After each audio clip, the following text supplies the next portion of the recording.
Rape case में आज एक बहुत बड़ा कानूनी मोड़ आया है। सुप्रीम कोर्ट ने पूर्व बीजेपी विधायक और रेप के दोषी कुलदीप सिंह सेंगर को मिली जमानत पर फिलहाल रोक लगा दी है। दिल्ली हाईकोर्ट ने 23 दिसंबर को सेंगर की सजा सस्पेंड कर उसे रिहा करने का आदेश दिया था, लेकिन सुप्रीम कोर्ट ने आज साफ कर दिया कि ये मामला भयावह है और इसमें कई गंभीर कानूनी सवाल शामिल हैं। क्या सेंगर अब जेल में ही रहेगा? आखिर सुप्रीम कोर्ट ने दिल्ली हाईकोर्ट के फैसले पर इतनी कड़ी टिप्पणी क्यों की? आइए जानते हैं आज की इस बड़ी रिपोर्ट में। नमस्कार, आप देख रहे हैं हरिभूमि टीवी। आज सुप्रीम कोर्ट में चीफ जस्टिस सूर्यकांत की अध्यक्षता वाली बेंच ने करीब 40 मिनट तक दोनों पक्षों की दलीलें सुनी। सीबीआई की ओर से सॉलिसिटर जनरल तुषार मेहता ने पक्ष रखा।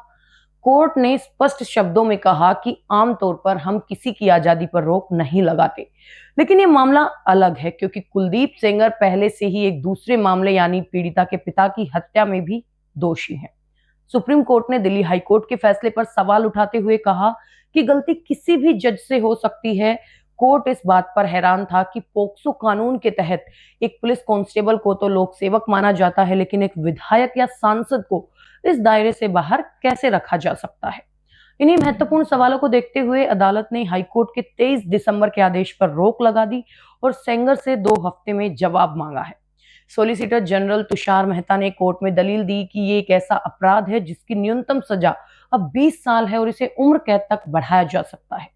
उन्होंने कोर्ट को बताया कि कानून में संशोधन के बाद जब कोई रसूखदार व्यक्ति किसी नाबालिग पर अपने प्रभाव का इस्तेमाल कर ऐसा अपराध करता है तो उसे बहुत गंभीरता से लिया जाना चाहिए।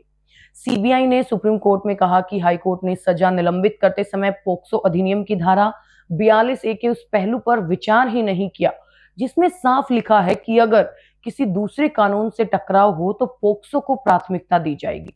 इसी आधार पर सुप्रीम कोर्ट ने माना कि हाईकोर्ट के आदेश में कुछ कानूनी पहलुओं को नजरअंदाज किया गया है, जिस पर अब विस्तार से सुनवाई की जरूरत है। इस फैसले के बीच उन्नाव रेप पीड़िता का दर्द भी सामने आया। पीड़िता ने पहले ही डर जताया था कि सेंगर भले ही 5000 किलोमीटर दूर रहे, लेकिन वो उसे कहीं भी मरवा सकता है। और आपको याद दिला दे कि ये संघर्ष 2017 से चल रहा है। न्याय के लिए पीड़िता ने मुख्यमंत्री आवास के सामने आत्मदाह की कोशिश की थी, जिसके बाद उसके पिता की पुलिस हिरासत में मौत हो गई। यही नहीं, 2019 में पीड़िता की कार का एक्सीडेंट भी कराया गया जिसमें उसके परिवार के सदस्यों की जान चली गई थी। आज जब सुप्रीम कोर्ट में सुनवाई हो रही थी तो बाहर महिला कांग्रेस कार्यकर्ताओं ने जमकर प्रदर्शन किया।